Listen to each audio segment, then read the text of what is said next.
Bismillahirrahmanirrahim. Assalamualaikum warahmatullahi wabarakatuh. Mmm, Minasan, o genki desu ka? O hisashiburi desu ne. Sudah lama kita tidak bertemu.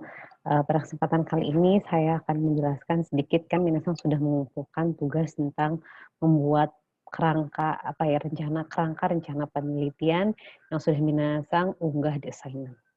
Nah, sebagai feedback dari pekerjaan yang sudah Minasang kumpulkan, saya akan memberikan sedikit masukan sebelum nanti Minasang melakukan kegiatan peer review ya. Saya akan menentukan pasangan untuk peer review dan silahkan Minasang cek bagian-bagian dari, kerangka rencana penelitian yang dilakukan oleh teman ya. Jadi, apa saja yang harus ada dalam kerangka rencana penelitiannya. Yang pertama tentu saja judul ya. Judul, eee, saya tidak membuat PowerPoint, tapi yang pertama itu tentang judul. Judul dalam sebuah penelitian itu harus jelas. Maksudnya harus jelas, di sini harus mencakup tentang, keseluruhan, eee, keseluruhan ide yang akan diteliti dalam penelitian.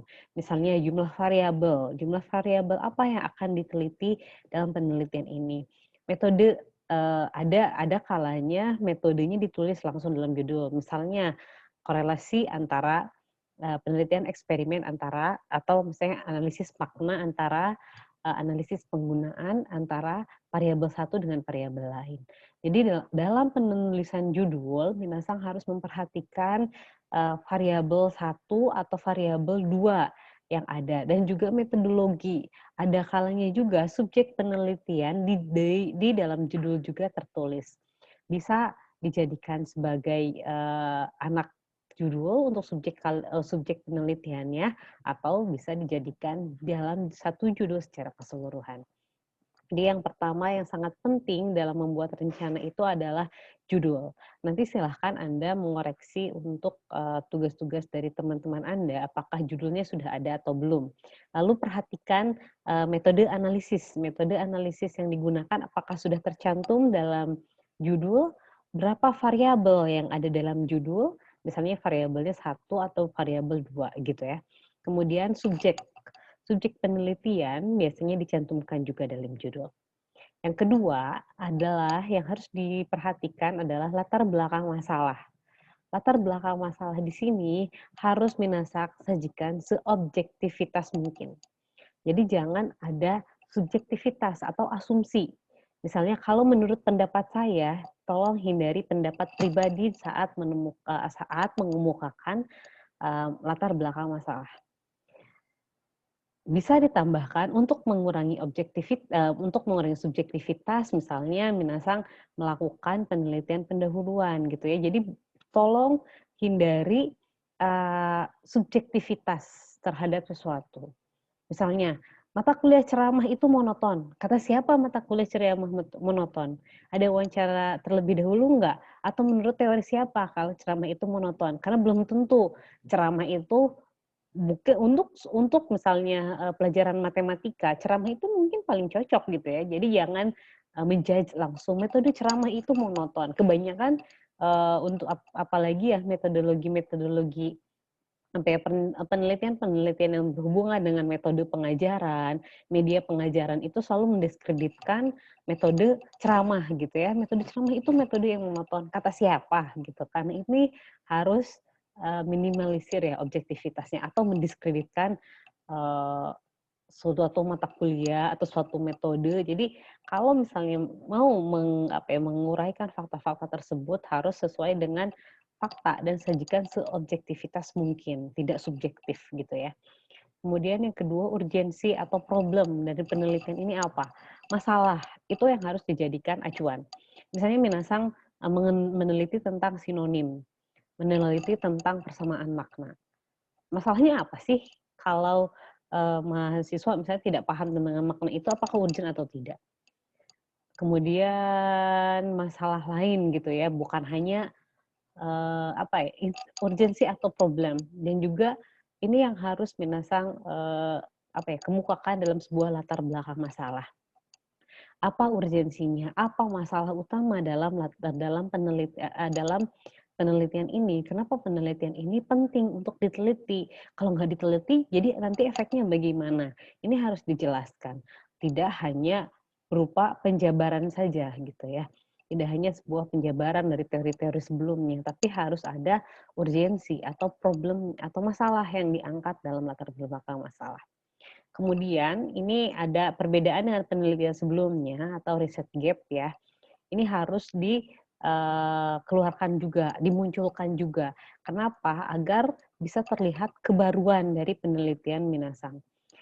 Ini kenapa sangat penting? Karena misalnya ya, Minasang sudah banyak sekali penelitian-penelitian tentang makna. Penelitian-penelitian misalnya tentang eee, makna ya, terutama sinonim itu udah banyak sekali. Metodologi pembelajaran kanji itu sudah banyak sekali. Metodologi pembelajaran GUI misalnya itu sudah banyak sekali. Nah, kira-kira perbedaannya apa dengan penelitian sebelumnya? Ya, ini berhubungan dengan penelitian pendahuluan. Nah, ini kenapa harus dilakukan penelitian pendahuluan tadi? Untuk meminimalisir subjektivitas dalam dalam mengemukakan latar belakang masalah. Kemudian sentral argumen. Argumen, kenapa sih penelitian ini penting harus dilakukan gitu ya. Tadi urgensi problemnya itu apa? Jadi di latar belakang masalah, Minasang tidak menjelaskan hanya tentang uraian, pengertian dari makna ini gitu ya, tapi ada urgensi atau problem atau masalah yang dibahas. Tapi masalah itu memang harus disampaikan dengan seobjektivitas mungkin ya, secara objektif, tidak secara subjektif. Rumusan masalah, jadi rumusan masalah itu berupa pertanyaan-pertanyaan yang akan dibahas dalam penelitian. Yang pertanyaan-pertanyaan di sini ya biasanya ya dinyatakan juga dalam kalimat tanya. Di rumusan masalah ini berupa pertanyaan-pertanyaan ya, atau question kalau dalam bahasa penelitiannya disebut dengan question. Jadi pertanyaan-pertanyaan apa yang akan dibahas dalam penelitian? Biasanya dinyatakan dalam kalimat tanya. Misalnya bagaimana, apakah, intinya harus kalimat tanya. Tujuan penelitian, jadi tujuan penelitian ini merupakan jawaban dari rumusan masalah. Jadi antara rumusan masalah dan tujuan penelitian biasanya sinkron ya, dan poin yang disajikan sama dengan rumusan masalah. Apabila pertanyaan atau rumusan masalah ada 3 poin, berarti tujuannya pun ada 3 poin. Tapi yang membedakan adalah kalau rumusan masalah disajikan dengan kalimat tanya, tapi tujuan penelitian ini disajikan dengan kalimat pernyataan. Misalnya, penelitian ini bertujuan untuk mengetahui. Tapi kalau misal mengetahui bla bla bla bla gitu ya. Kalau misalnya rumusan masalah itu dia hanya kata tanya ya, apa perbedaan antara A dengan B gitu ya. Sedangkan kalau tujuan penelitian untuk mengetahui perbedaan antara A dan B. Manfaat penelitian, jadi manfaat penelitian biasanya kalau dalam penelitian di program studi prodi PBJ ini, yaitu ada manfaat teoritis dan juga manfaat praktis. Mungkin Minasang setelah banyak membaca tentang manfaat teoritis. Biasanya manfaat teoritis contohnya adalah untuk menambah hasanah ilmu, pengetahuan, nah itu salah satu contoh teoritis. Sedangkan kalau manfaat praktis, misalnya penelitian ini dapat digunakan dalam, jadi ada kata kunci yang digunakan untuk manfaat praktis. Misalnya digunakan, diterapkan, diaplikasikan, seperti itu. Kemudian metodologi penelitian, dalam metodologi penelitian, jadi tidak hanya, penelitian ini hanya menggunakan penelitian kualitatif, titik. Tidak, gitu ya. Tapi harus pendekatan penelitiannya itu apa? Harus jelas, apakah kuantitatif atau kualitatif. Metode penelitian, karena dalam kuantitatif kualitatif dibagi lagi ya. Misalnya dalam penelitian kuantitatif ada korelasional, ada regresi, ada eksperimen, seperti itu. Dalam kualitatif pun sama, misalnya ada deskriptif, kayak gitu ya, kontrastif, itu ada beberapa metodologi yang harus dijelaskan. Jadi tidak hanya metode yang digunakan ini adalah korelasi titik, tidak seperti itu ya. Kemudian populasi dan sampel harus jelas juga. Jadi ya memang masih rencana tapi harus jelas populasi dan sampelnya seperti apa. Instrumen penelitian di sini juga menjadi sangat penting ya, dalam membuat proposal penelitian gitu ya. Kemudian teknik pengumpulan data di sini juga, harus jelas teknik pengumpulan datanya apakah tes, non tes, apa ya, Jitsurei, Sakurei, misalnya seperti itu tuh harus jelas. Itu teknik pengumpulan data. Nah, itu merupakan, gambaran dari, penelitian ya, penelitian-penelitian yang harus minasang, eee, perhatikan nanti ketika minasang memberikan koreksi ya. Dan hal yang harus diperhatikan lagi adalah, ketika minasang, eee, penulisan ya atau pengetikan. Jadi ada beberapa hal lain yang harus diperhatikan apabila minasang, terutama penggunaan bahasa Indonesia. Nah, jadi, masukan ya, masukan untuk gaya bahasa. Jadi yang pertama, gaya bahasa yang digunakan itu harus bahasa tulisan. Bahasa tulisan. Menggunakan istilah peneliti, bukan saya atau aku, apalagi ya, aku tidak boleh. Kemudian, bahasa Indonesia yang baku sesuai dengan EBI. Kalau sekarang kan namanya jadi EBI ya, bukan EYD lagi. Bagaimana cara memperhatikannya? Lihat KBBI, Kamus Besar Bahasa Indonesia. Kemudian penulisan kata serapan ini harus italik atau miring.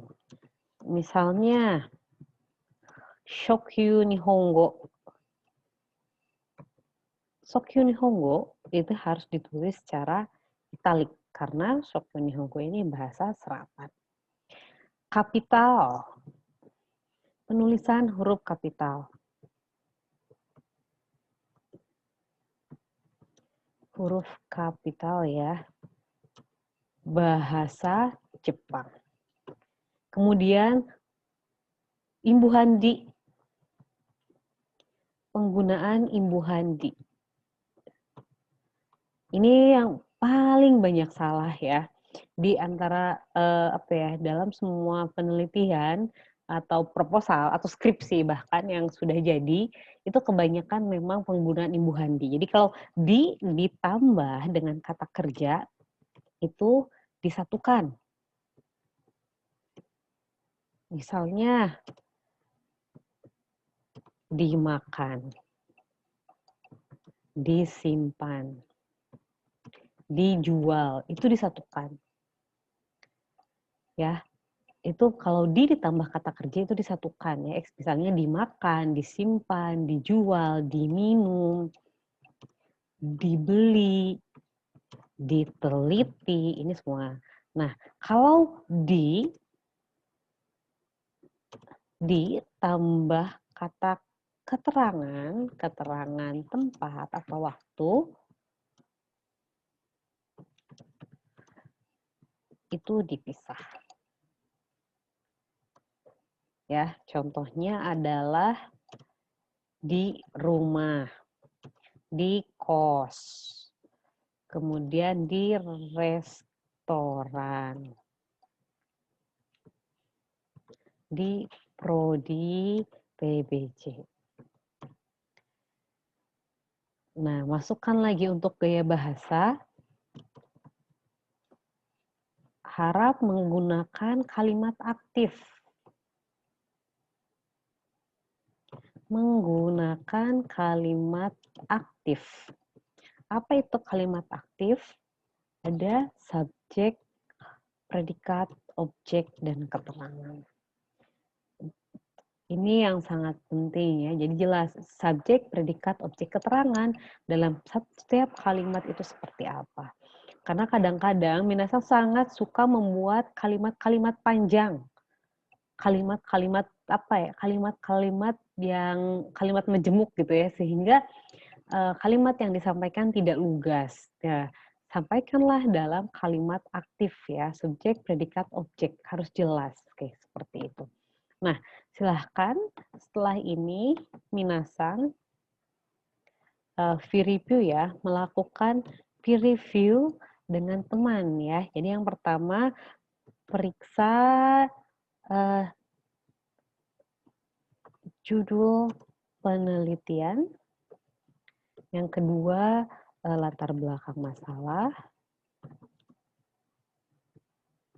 yang ketiga, tadi apa ya, yang ketiga itu adalah rumusan masalah ya,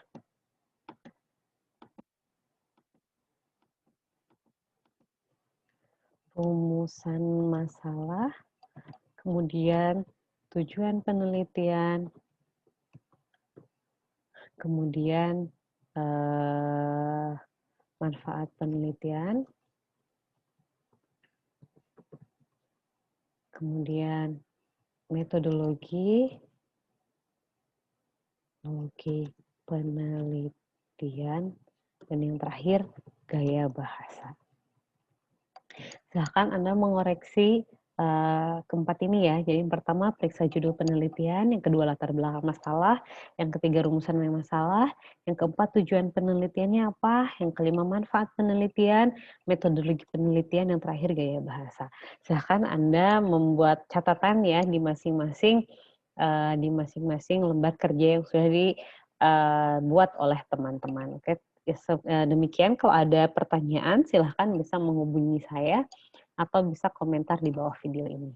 Demikian yang saya sampaikan. Terima kasih atas perhatiannya. Mohon maaf apabila kekurangan. Kita akhiri dengan alhamdulillah bersama. Alhamdulillahirabbil alamin. Wassalamualaikum warahmatullahi wabarakatuh.